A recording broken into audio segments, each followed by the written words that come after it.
Pemerintah Kabupaten Muara Enim dan PTBA kembali melakukan sosialisasi pembangunan talut di kawasan Sungai Enim guna percepatan pembangunan. Pembangunan talut ini akan menjadi destinasi wisata sungai dan meningkatkan perekonomian masyarakat sekitar. Pembangunan talut ini bisa kita mengerti dan saya.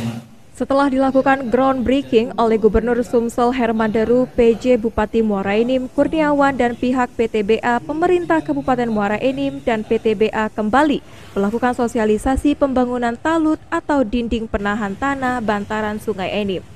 Pembangunan yang menggunakan dana CSR milik PTBA ini akan segera dilakukan bulan Juni 2023 mendatang. Jika semua urusan sudah clean and clear, termasuk pembebasan lahan sepanjang jembatan Enim 1 hingga jembatan Enim 2. Pemkab Muara Enim sendiri berharap dengan pembangunan talut bisa meningkatkan perekonomian masyarakat sekitar. PLT Bupati Muara Enim Ahmad Usmarwi Kafah menegaskan kalau proses tahan pembebasan lahan segera dirampungkan agar bisa segera masuk tahap pembangunan. Karena untuk prediksi masa pembangunan bisa mencapai 1 tahun.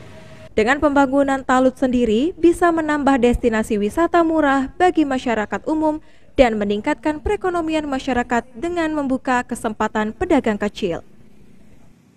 Ingin memastikan bahwa semuanya kompak, tidak hanya pemerintah, tidak hanya pihak Forkopimda, tapi juga masyarakatnya. Oleh karena itu pendapat saya sangat baik sekali sosialisasi ini, tapi juga harus diiringi action oleh PTBA untuk segera membangun. Saya kira berikan pesan ke masyarakat untuk support moral dan lain sebagainya, karena dampaknya insya Allah positif, tidak hanya untuk mereka tapi anak cucu mereka, tidak hanya dampak secara etika dan estetika, keindahan, tapi juga ada dampak di situ ekonomis. Pembangunan talut ini juga untuk mempercantik kota Muara Enim sebagai salah satu pembangunan.